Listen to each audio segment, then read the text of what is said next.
Assalamualaikum warahmatullahi wabarakatuh. Para mahasiswa yang mengambil mata kuliah metodologi studi Islam, mari kita membahas materi selanjutnya, yakni karakteristik ajaran Islam. Sebagai Muslim, kita harus mengenal bagaimana karakteristik ajaran Islam yang membedakan antara ajaran Islam dengan ajaran lain. Pada kesempatan ini ada 11 masalah atau 11 bidang yang akan kita uraikan secara singkat, ya. Dan jangan lupa simak baik-baik karena akan ada kaitannya dengan pertanyaan atau tugas di kemudian hari. Pertama, dalam bidang keagamaan, Islam itu mengajarkan adanya pluralisme beragama, dalam arti bahwa Islam mengakui keberadaan agama lain. Selain dari Islam itu ada agama-agama lain, itu maksudnya. Ya, ini tergambar dalam surat Al-Kafirun. Qul ya ayyuhal kafirun la a'budu ma ta'budun wala antum abiduna ma a'bud wala ana abidu ma abattum wala antum abiduna ma'abud lakum dinukum waliyadin. Bagimu agamamu dan bagiku agamaku. Ini artinya apa? Artinya bahwa dalam Islam itu diakui adanya agama lain selain dari Islam. Maka di dalam Al-Quran disebutkan ada Yahudi, ada Nasrani, dan juga ada kepercayaan-kepercayaan lain. Itu ada memang. Nah, kedua, adanya toleransi beragama. Tidak ada paksaan dalam agama. Toleransi itu artinya mengakui keberadaan tetapi tidak mengakui kebenaran. Kita menghargai pemeluk agama lain, kita menghargai keyakinan mereka, kita menghargai praktek-praktek keagamaan mereka, tanpa harus meyakini kebenaran ajaran agama mereka. Karena kita harus tetap yakin bahwa yang paling benar adalah agama kita. Lakum dinukum waliyadin. Lalu yang berikutnya karakteristik, ya, keagamaan dalam Islam itu adalah la ikroha fiddin. Tidak ada paksaan di dalam agama. Ya, kenapa? Karena qad tabayyana rusydu minal ghayyi. Telah jelas petunjuk dari kesesatan. Mana yang benar, mana yang batil. Ya, mana yang baik, mana yang buruk. Itu sudah jelas, ya. Kalau kita mengkaji dan mendalami ajaran Islam. Nah, itu dari segi keagamaan, ya. Nah, kedua,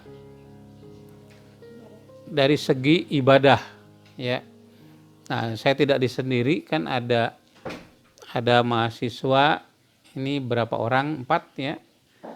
Jadi saya bertanya dulu nih karakteristik yang kedua itu bidang ibadah, ya. Nah, di dalam bidang ibadah ini pertama kita jelaskan dulu pengertian ibadah itu apa. Saya mengambil definisi yang dimajukan oleh Majelis Tarjih Muhammadiyah. Ibadah itu adalah at-taqarrubu ilallah, taqarrub kepada Allah atau mendekatkan diri kepada Allah dengan cara seperti apa? Bimtisali awamirihi, dengan melaksanakan apa yang diperintahkan Allah, seperti perintah toharoh, perintah sholat, perintah puasa, perintah zakat, perintah tolong menolong, perintah berbuat adil, dan seterusnya. Itu merupakan bentuk taqarrub kepada Allah. Ya, wajatinabi nawahihi, meninggalkan larangannya, ya. Dan wahwa amun, ya, bahwa ibadah itu ada yang ibadah umum dan ada ibadah khusus. Ya, jadi definisi ibadah sekali lagi menurut Muhammadiyah adalah ataqarrubu ilallah bimtithali awamirihi wajtinabi nawahihi wa amila bima adzina syari'. Ya. Ibadah itu mendekatkan diri kepada Allah dengan melaksanakan segala yang diperintahnya, meninggalkan segala yang dilarangnya, dan mengamalkan segala yang diizinkan. Nah, ibadah itu ada dua. Pertama, ibadah umum. Kedua, ibadah khusus. Ibadah umum itu adalah ibadah yang diizinkan oleh Allah, ya, tata caranya tidak diatur di dalam Al-Quran ataupun Al-Hadis. Ini terserah kepada kita mau bagaimana. Tapi itu diizinkan. Jadi tidak melaksanakan yang dilarang itu sudah merupakan ibadah. Dan kedua yaitu ibadah khusus. Ibadah yang tata caranya diatur oleh Allah di dalam Al-Quran, oleh Nabi Muhammad SAW di dalam Al-Hadis gitu. Aturannya jelas. Nah, yang kita terangkan di sini adalah yang kedua itu tadi, ibadah khusus, ya. Nah, karakteristik ibadah khusus atau karakteristik di bidang ibadah itu yaitu bahwa dalam ibadah itu tidak ada kreativitas. Kalau kita melakukan kreativitas itu bid'ah namanya. Ya, salat subuh, ya, karena masih pagi sekalian mencari berkah subuh jadi 8 rakaat. Nah, itu tidak dibenarkan, ya, itu bid'ah namanya. Salat zuhur karena di siang hari dalam kondisi lelah, sebagaimana hasil penelitian bahwa pada waktu siang itu orang mulai lelah. Kalimat-kalimat yang dilontarkan bukan lagi kalimat-kalimat yang negatif, positif, tetapi malah negatif. Oleh karena itu ibadah pun akan lelah. Maka sholat zuhur cukup 1 rakaat saja, itu kreativitas, itu tidak dibenarkan. Itu namanya bid'ah.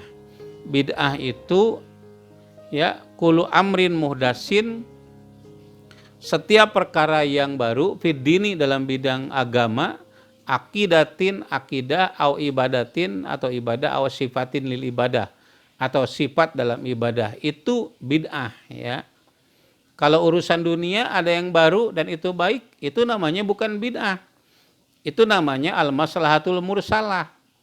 Jangan salah, ya, apa yang sering disampaikan oleh para mubaligh yang ada di televisi, ya.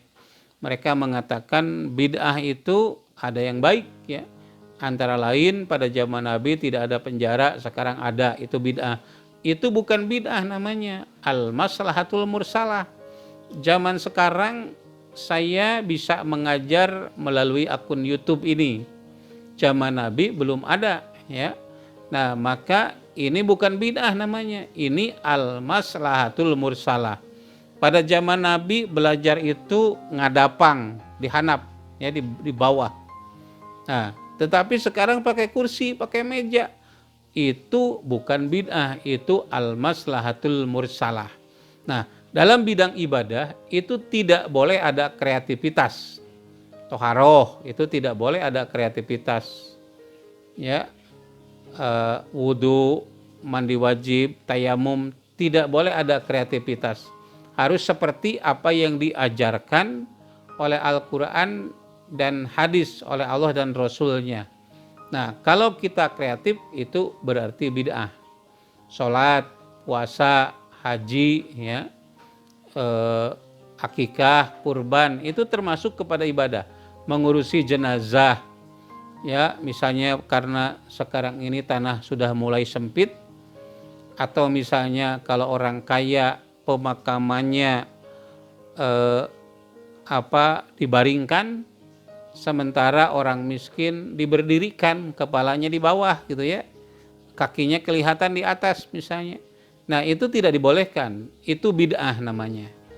Nah, yang kedua, karakteristik dalam bidang ibadah, kewajiban kita taat saja tanpa harus bertanya mengapa. Pokoknya Allah dan Rasulnya memerintahkan sholat subuh itu 2 rakaat, ya laksanakan saja 2 rakaat. Ya, Rasul itu mengajarkan membersihkan najis anjing itu dengan membasuhnya 7 kali. Ya laksanakan itu, tidak boleh ada kreativitas gitu. Nah, itu kewajibannya itu taat saja gitu ya. Nah, saudara sekalian, yang ketiga sekarang ya dalam bidang akidah. Bagaimana karakteristiknya? Nah, ajaran Islam itu menurut para pakar ya, itu ada 2. Pertama yang bersifat teoretis dan yang kedua bersifat praktis. Yang bersifat teoretis itu yaitu rukun iman atau iman kepada Allah ya. Yang kedua rukun Islam ya, itu praktis. Nah, karakteristik dalam bidang ini bahwa antara teori dengan praktek itu harus sinkron. Tidak boleh ada berselisih gitu. Nah, yang pertama, iman itu merupakan usul atau pokok atau aqaid, akidah atau keyakinan. Nah, sementara Islam itu merupakan praktek ya, amalan-amalan ketaatan ya. Maka di dalam kitab Jauharatut Tauhid disebutkan wa pussirol imanu bitasdik wasyrohanal islama bil amal. Ya, iman itu dimaknai tasdik ya, al-aidian wal qabul, membenarkan dan menerima, itu namanya iman. Membenarkan dan menerima apa? Membenarkan dan menerima informasi yang ada di dalam Al-Quran ya, tentang segala sesuatu. Nah, itu terima saja. Nah, tentang iman kepada Allah, iman kepada malaikatnya, iman kepada kitab suci, iman kepada nabi, iman kepada hari akhir, dan iman kepada qada dan qadar. Nah, itu informasi ya. Nah, itu terima saja gitu. Itu harus menerima apa yang diinformasikan oleh Al-Quran atau kitab suci. Nah, sementara Islam itu dimaknai amal. Ya, amal perbuatan yang dapat kita lihat oleh mata, dapat kita saksikan, itu amal. Ya, sholat dapat kita lihat, toharoh atau bersuci dapat kita lihat. Ya, kemudian berpuasa dapat kita saksikan. Taraweh dapat kita saksikan, haji dapat kita saksikan. Itu amal. Menjaga kebersihan dapat kita saksikan. Nah, oleh karenanya ada orang yang mengatakan ya, di Mesir itu banyak orang yang beriman tetapi tidak ada orang Islam. Buktinya apa? Keyakinannya kuat tetapi menjaga kebersihan tidak. Keimanannya kuat tetapi ketika di bis selalu bertengkar. Keimanannya kuat tapi susah diatur misalnya ya. Tapi di Prancis ya, tidak ada orang yang beriman tetapi Islam ada gitu. Misalnya disiplin waktu, tertib dalam antrian, tetapi mereka tidak beriman. Aman. Jadi kalau kendaraan kita disimpan di luar, ya tidak dikunci, itu tidak akan hilang di Prancis itu, apalagi di Paris gitu. Ya, berarti Islamnya itu kelihatan. Nah, kita itu dituntut iman dan Islam. Makanya definisi dari iman itu adalah akdun bil qalbi wa ikrarun bil lisani wa amalun bil arkan. Ya, akidah atau keyakinan di dalam hati yang kemudian diikrarkan dalam lisan dan dapat dilihat dalam amal-amal perbuatan. Jadi sinkron itu. Jangan sampai hatinya iman tetapi perbuatannya tidak Islam. Atau perbuatannya Islam tetapi hatinya tidak iman, ya.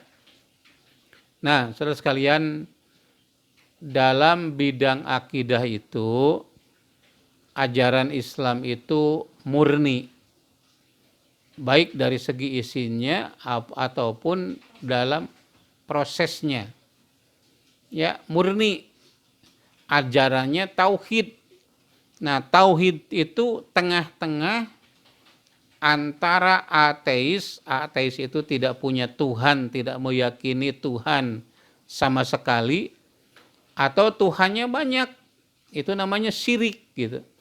Jadi syirik itu termasuk berlebih-lebihan, segala dipandang Tuhan. Sekarang musim COVID-19, maka COVID-19 itu dipandang Tuhan.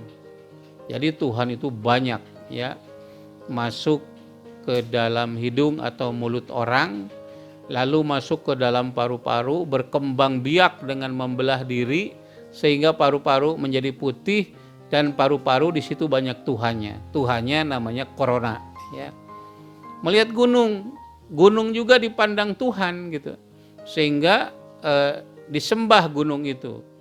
Kemudian cincin, ya. Cincin itu juga ada yang menganggapnya Tuhan. Sabuk, asma dan lain-lain itu dianggapnya Tuhan. Terlalu banyak Tuhannya. Jadi orang yang syirik itu terjajah oleh Tuhan-Tuhan yang banyak itu. Nah, sementara orang ateis dia berbuat semaunya. Karena apa? Karena tidak ada Tuhan yang mengontrol kepada perbuatannya. Ya, jadi sekali lagi bahwa dalam isinya itu tauhid, ya. Kemudian di dalam praktek atau prosesnya juga itu benar. Maka menyembah Allah itu harus langsung, tidak boleh ada perantara atau yang disebut wasilah. Di dalam surat Az-Zumar ayat 3 dinyatakan ala lillahid dinul kholis waladina takhodu min dunihi awliya ma na'buduhum illa liyuqarribuni ilallahi zulfa. Orang yang meminta bantuan, minta tolong kepada jin, meminta tolong kepada ruh ketika mereka ditegur, ya. Jangan seperti itu. Ya, ala lillahi dinul kholis. Ketahui agama Allah itu suci. Suci apa? Dari syirik, ya. Mereka itu akan menjawab, mana boduhum, kami tidak menyembah mereka. Walakin liyuqarribuna ilallahi zulfa. Tetapi agar mereka itu mendekatkan kami, yuqarribuni, mendekatkan aku ilallahi, kepada Allah, zulfa, dengan sedekat-dekatnya. Jadi orang itu tidak mau menyembah Allah.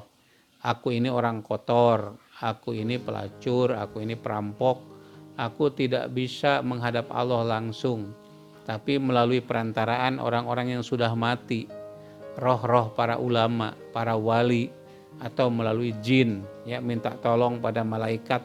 Itu tidak dibenarkan, itu tidak kholis gitu. Jadi tauhidnya yaitu tauhid yang kholis gitu. Itu karakteristik ajaran Islam. Nah, itu yang keberapa ya? Ke bidang yang ketiga. Ya kan? Nah, sekarang bidang yang keempat ya, tolong dibacakan. Ya, ini ada mahasiswa yang gaib di sekitar kita. Ya, dalam bidang ilmu dan kebudayaan apa poin-poinnya itu? A. Terbuka atau akomodatif tetapi tetap selektif. B. Membaca untuk mengembangkan ilmu pengetahuan. C. Ya, cukup 2 saja ya. Nah, dalam bidang ilmu pengetahuan dan kebudayaan, ajaran Islam itu memiliki karakteristik yang pertama adalah terbuka, akomodatif, tapi tetap selektif. Kita menerima perkembangan ilmu pengetahuan. Sekarang itu era erupsi, apa namanya istilahnya itu?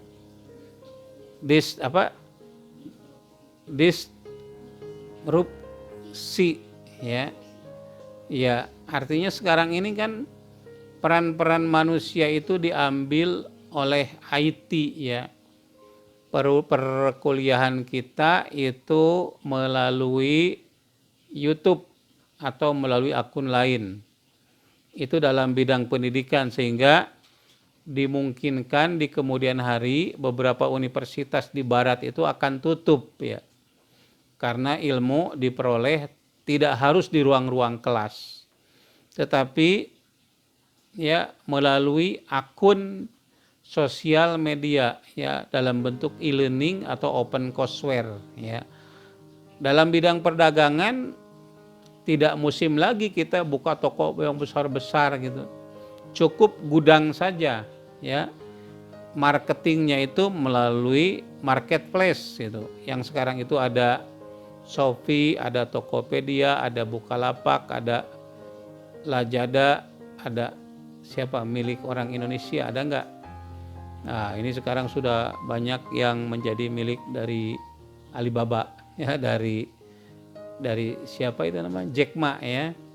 Nah, jadi itu perkembangan budaya, perkembangan pengetahuan. Nah, kita harus akomodatif ya terhadap perkembangan itu. Kita terbuka. Ulul albab itu alladzina yastami'unal qaula fayattabi'una ahsanahu. Mendengarkan pandangan-pandangan, pendapat-pendapat, artinya di sini terbuka ya. Tidak boleh tertutup, apalagi dalam dunia ilmu.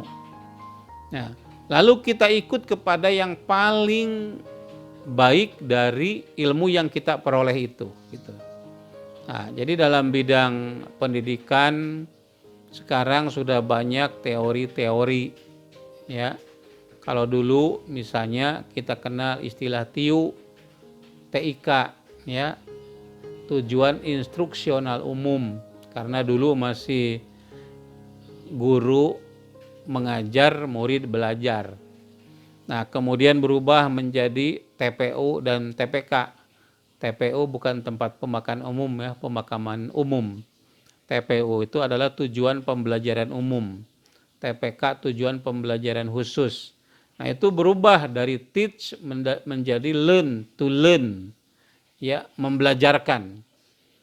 Jadi guru itu membelajarkan anak, bukan mengajar lagi gitu ya. Nah, kemudian berubah lagi menjadi kompetensi KIKD ya. Ya, atau KD indikator gitu, kompetisi inti, kompetisi dasar dan indikator gitu. Nah, itu berubah ya. Nah, perubahan-perubahan itu seiring dengan perkembangan ilmu pengetahuan. Nah, kita harus akomodatif, jangan kemudian dulu itu kenapa dibubarkan khilafah. Dulu di Turki itu ada yang namanya Sadrul Azam atau Sadrazam. Kalau di kita itu Majelis Ulama. Majelis Ulama Turki pada tahun awal abad 20 itu tidak akomodatif dan tidak terbuka kepada ilmu pengetahuan dan budaya. Ketika diminta fatwa bagaimana hukum menggunakan IT hasil orang kafir? Jawabannya haram. Nah, oleh karena itu akan banyak yang haram. Tidak boleh naik kereta api karena kereta api dibuat oleh Inggris misalnya. Tidak boleh naik mobil karena mobil buatan Jepang, mereka bukan Muslim.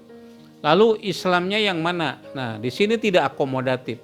Maka akhirnya agama itu dipandang menghambat kemajuan negara gitu. Nah, akibat dari pemahaman yang keliru terhadap Islam.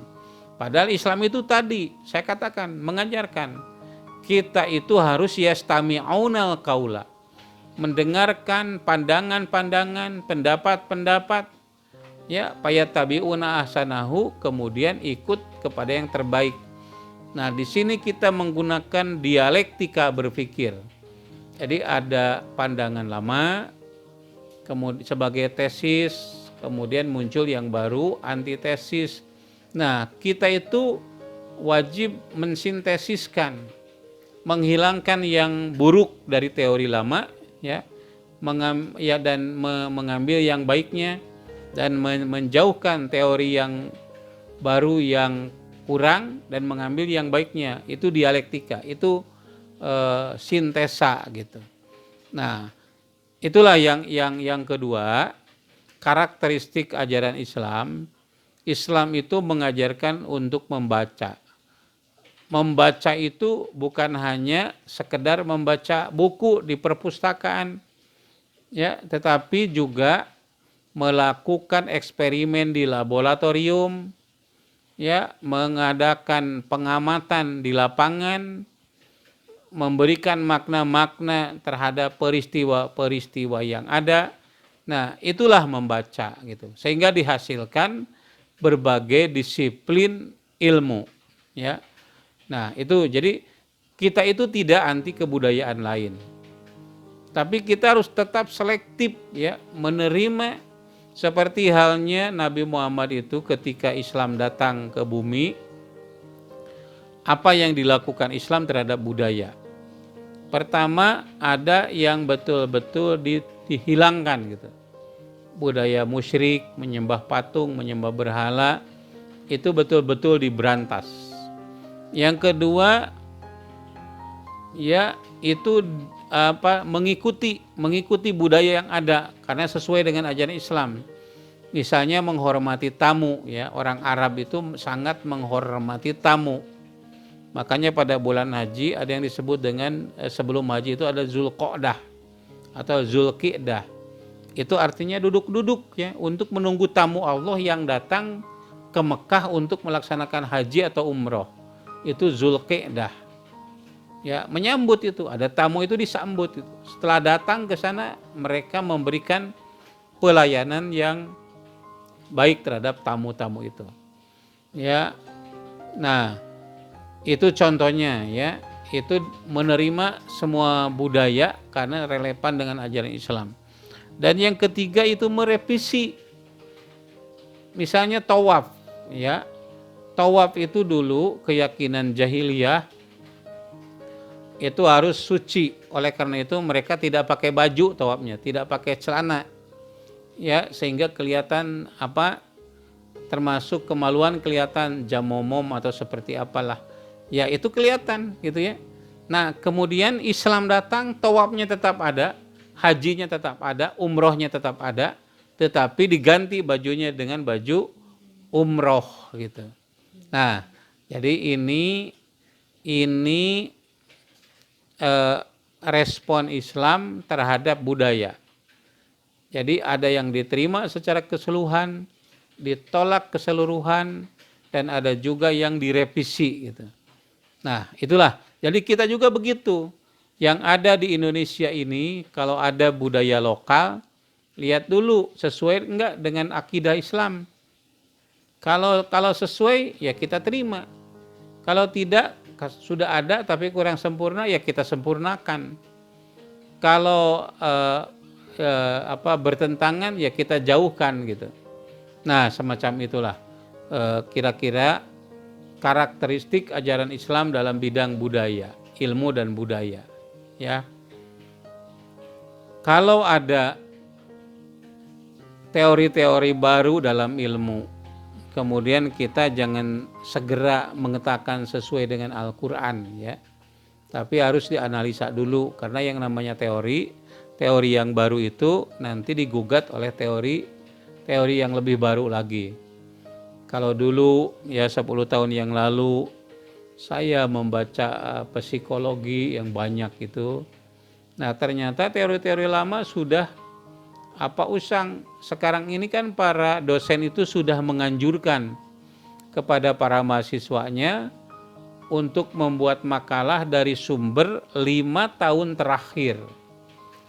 Membuat skripsi untuk S1 sumbernya teorinya menggunakan jurnal terakhir ya 5 tahun terakhir.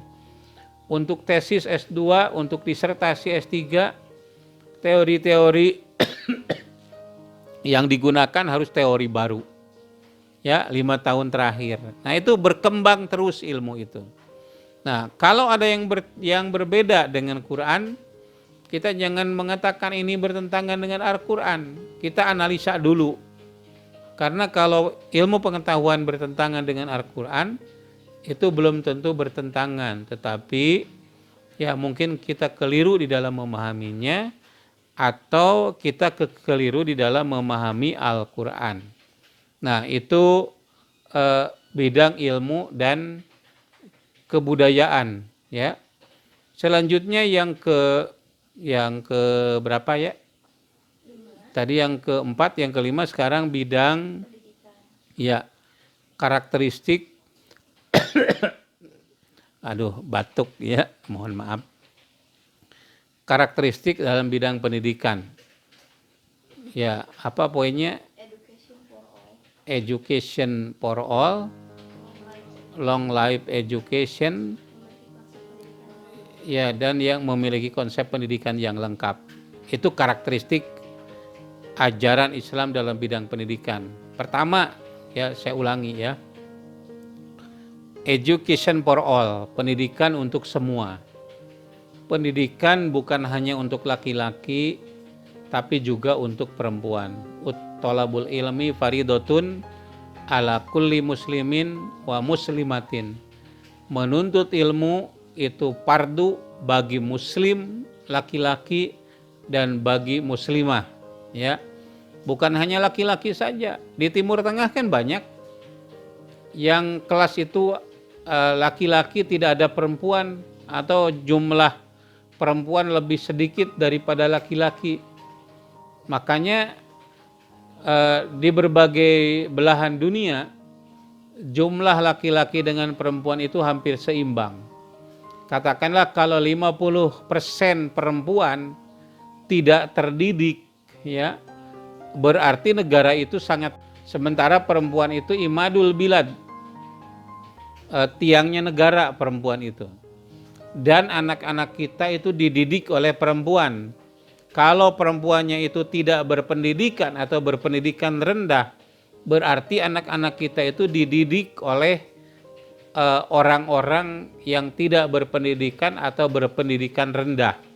Nah, karenanya Islam mengajarkan ya pendidikan itu untuk semua. Bukan hanya untuk laki tapi juga untuk perempuan. Bukan hanya untuk orang kaya tapi juga untuk orang miskin. Bukan hanya untuk konglomerat, tapi juga untuk rakyat yang melarat. Bukan hanya untuk kaum aristokrat, tetapi juga untuk rakyat jelata. Ya.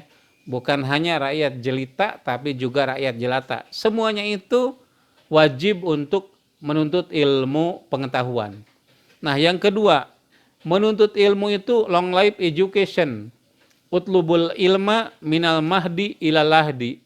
Tuntutlah ilmu dari buayan atau gendongan sampai kepada liang lahat. Jadi sejak Brol dilahirkan ke alam dunia, mulai saat itulah proses pendidikan itu dimulai. Ya, tentu dengan metode, dengan materi yang berbeda. Ya, pendidikan untuk masyarakat kolonial itu berbeda dengan untuk anak-anak milenial. Jangan samakan kita dulu belajar dengan anak sekarang belajar. Ya, makanya Umar bin Khattab mengatakan, adibu auladakum bi ghairi ma ulimtum fa innahum li zamanin ghairi zamanikum.